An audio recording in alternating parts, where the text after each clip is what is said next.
The first question asked on the WhatsApp is by Periyar Alamsha from Tamil Nadu, India.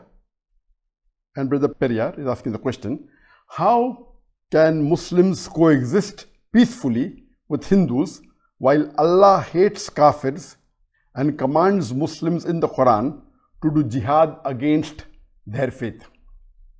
Quran is indeed a terror manual against Hinduism. Muslims want to abolish Hinduism and convert Hindustan into Islamistan. They want to fulfill the command of Allah. I fully support Modi ji and Amit Shah ji for a Muslim-free Hindu Rashtra. Kick Muslims out to Pakistan or Kabristan. Jai Hind. Our Hindu brother, Brother Periyar, has asked a very important question. And he's asking the question that how can Muslims and Hindus coexist peacefully while Allah subhanahu wa ta'ala, He says that hates Kafirs and commands Muslims in the Quran to do jihad against their faith. There are about 5-6 questions in this one long question. The first is that how can Muslims and Hindus coexist when Allah hates the kafir? What is the meaning of the Arabic word kafir? The Arabic word kafir comes from the root word kufr, which means to reject, which means to hide. So kafir means those who reject. I would like to ask a simple question to Brother Periyar, that if you have a company and there are hundreds of employees that you have, and if your employee rejects the commandment that you have given him or the work you have given him, what will you do? Will you praise him? Will you love him? Or will you dislike him? And mind you, they are only employees. Here Allah subhanahu wa ta'ala is the creator. He is Almighty God. He has created all the human beings. More than 7.5 billion human beings today in the world that are there. And all that came in the past. He is the creator. And then after He is the creator, He asked you to follow few of His commandments and you do not follow. What do you expect Him to love you? But natural. So He will not like you. So Allah subhanahu wa ta'ala, you rightly said that He hates the kafir. Kafir means those who reject the commandment of Almighty God. So anyone who obeys the commandment of Almighty God, He loves them. Those who reject His commandment, who disobey Him, He will not like them. This is but natural. So what is wrong in it? And the second part of your first question is that Quran says that we should do jihad with these kafir. You are right. If you read the Quran says in Surah Furqan, chapter number 25, verse number 52, that do jihad with the Quran against the unbelievers, with the kafir. Here Allah is advising us that jihad is the Arabic word which means to strive, which means to struggle. Unfortunately, the media has promoted that jihad means something to kill, or jihad only means that you go for a war. This is not the right concept. The real meaning of the Arabic word jihad comes from the Arabic word jahada, which means to strive, which means to struggle. So jihad basically means to strive and struggle. Here Allah is telling that you strive and struggle against the unbelievers. Those who reject the Quran, you strive and struggle. With the Quran, that means Allah is telling us to convey the message of the Quran, of Allah subhanahu wa ta'ala, of Almighty God to the unbelievers. So what is wrong in that? This is good, that Allah is telling to strive and struggle to convey the message, the commandment of the Creator. Then the question asks, Quran is indeed a terror manual against Hinduism. Let me give you an example. That every country has a police force and they have laws in the country, what you should do, what you should not do. And if you go against the law, there are punishments which are mentioned. Every country has a law that if you rob, there will be so and so punishment. If you murder someone, so and so is the punishment. And if you cheat, so and so is the punishment. If you do fraud. Similarly, Quran is the future world constitution. It is a law book of our Creator, how a human being should lead his life. If you allow me to call a human being a machine, it is the most complicated machine on the face of the earth. The glorious Quran is the instruction manual for the human being, the do's and don'ts.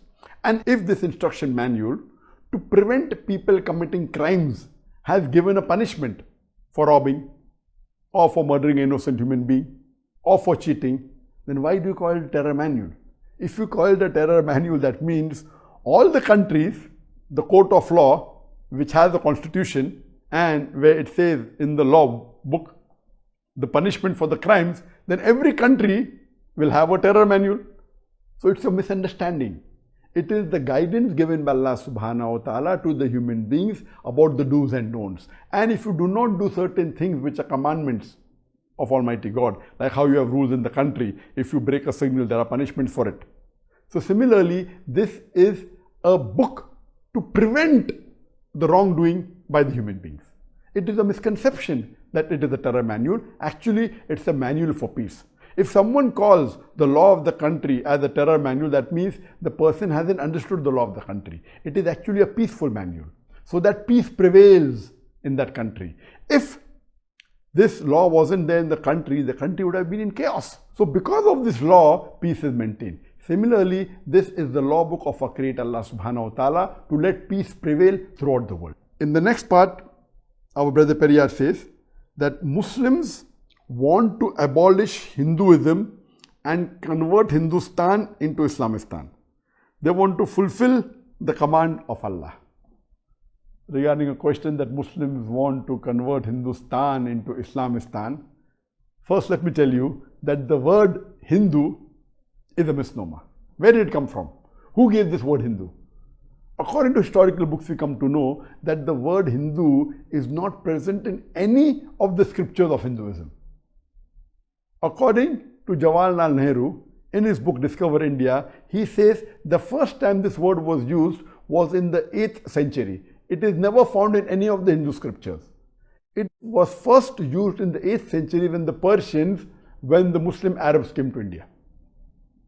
And even the historians say that this word was given by the Muslims. So the word Hindu is given by the Muslims for the people living in the land of the Indus Valley.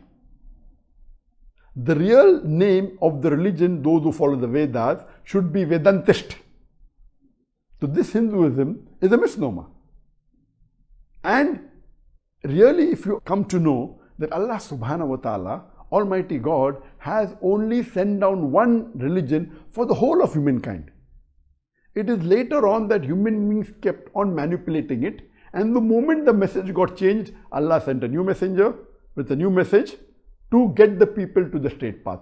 So all the messengers of Almighty God, Allah subhanahu wa ta'ala, they taught nothing but submitting your will to Almighty God. And the religion of submitting your will, in Arabic we say Islam. Islam comes from the root word salam, which means peace. It's also derived from the Arabic word silm, which means submitting your will to God. So Islam means peace acquired by submitting your will to Almighty God. And anyone who acquires peace by submitting his will to Almighty God is called as a Muslim. So here Muslims want all the human beings in the world, not only in India, the Muslims want all the human beings in the world that they should follow the commandment of Almighty God. They should worship only Almighty God and no one else. Because we love our brother human beings and we want them to follow the commandment of the Creator, Almighty God, which all the major religions, if you read the scriptures, all the major religions, the scriptures' basic message is that you worship only one God, do not make images of God, and worship Him alone and follow His command. The brother further says that I fully support Modi ji and Amit Shah ji for a Muslim-free Hindu Rashtra. Regarding as far as our Prime Minister Narendra Modi and our Home Minister Amit Shah is concerned, according to me, both these people, they do not follow the Hindu scriptures. They don't follow the Vedas. They are breaking the rules of their own scripture. What they are promoting is not Hinduism or Vedantism. They are promoting Hindutva, their own brand. And if you read the Vedas, there are many things that our Prime Minister and Home Minister are not following from the Hindu scriptures. They are killing people, they are torturing people. All this is against the scriptures. If you analyze and read the teachings of the Vedas, I can proudly say that I follow more of the teachings of the Vedas than Amit Shah and Modi ji put together. Because I have read the Hindu scriptures. I doubt whether Narendra Modi has read the Vedas. I doubt whether Amit Shah has read the Veda. And even if they have read the Veda, I doubt whether they have understood. And I don't think so they practice. There are so many things that they violate. There is so much of anarchy going, so much of oppression going on in India, so much of innocent people are being killed on their advice, so much of cheating is there, so much of corruption is there. All these are again the teachings of Vedas. So if you want to judge a person only on the teachings of Veda, then Alhamdulillah, I, Dr. Zakir Naik, who is a Muslim, can proudly say that I follow more of the teachings of Vedas than Narendra Modi or Amit Shah. So, what they are doing is, they are taking the people away from the true teachings of Hinduism.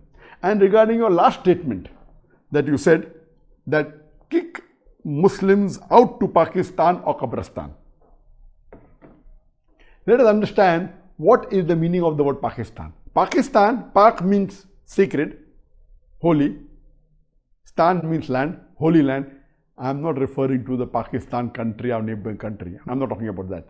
But if you literally say that the Muslims should be kicked to Pakistan, to a holy land, that means you don't consider India to be holy. You don't consider India to be sacred.